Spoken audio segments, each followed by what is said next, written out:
అందర్సి సార్కి సంబంధించినటువంటి సమాధి ఏడుందన్న అని అడిగినప్పుడు వాళ్ళు చెప్తా ఉన్నారు, అన్న ఎందుకన్నా మొత్తం అట్లనే ఉందన్న, ఏం చేయలేదన్నా అని చెప్పి పోలీసులు కూడా చెప్తుంటే చాలా ఇబ్బంది అనిపించింది. మరి అట్లీస్ట్ పోలీసులు ఇట్లా పోతుంటే వాళ్ళకు కూడా ఇబ్బంది అనిపిస్తుంది కదా. తెలంగాణ కోసం ఎంత చేసిండు ఆయన, ఎంత చేసిండు. అద్భుతమైనటువంటి పాటలు ఆయన రాసినటువంటి వ్యక్తి, అద్భుతమైనటువంటి పాటలను తెరపైకి తీసుకొచ్చినటువంటి వ్యక్తి. ఆ పాటలు ఇప్పటికి కూడా మనకు ఊపిస్తాయి.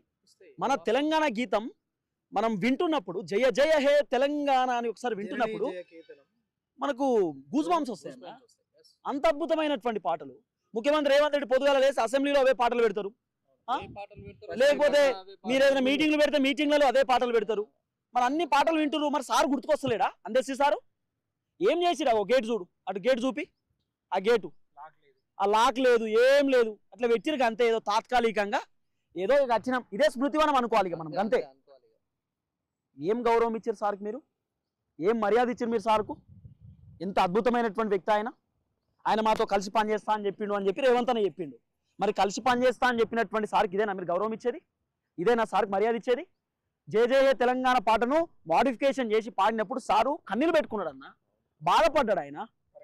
ఆయన పరేడ్ గ్రౌండ్ లో జయ జయ తెలంగాణను వాడుకుంటూ కన్నీళ్ళు వచ్చినాయి. లిటర్ ఆయన చూస్తే మనకి ఏడుపు వచ్చింది.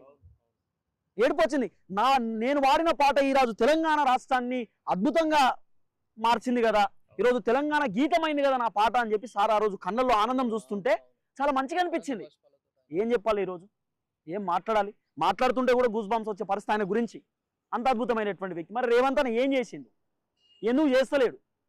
3 నెలలే అవుతుంది కదా. 3 నెలలు కాదు, 10 రోజులలోనే చేయాలి అని. అంత అద్భుతమైనటువంటి వ్యక్తి కాబట్టి 10 రోజులలోనే చేయాలి. రాత్రి రోడ్లు వేస్తారన్న, రాత్రి రోడ్లు వేస్తారు, పార్కులు కడతారు, రాత్రి డబుల్ బెడ్రూమ్లు కడతారు. మరి ఈ పని ఎందుకు చేయలేకపోతున్నారు? కేవలం ఒక 2 రోజులు కేటాయిస్తే అయిపోతుంది అన్న.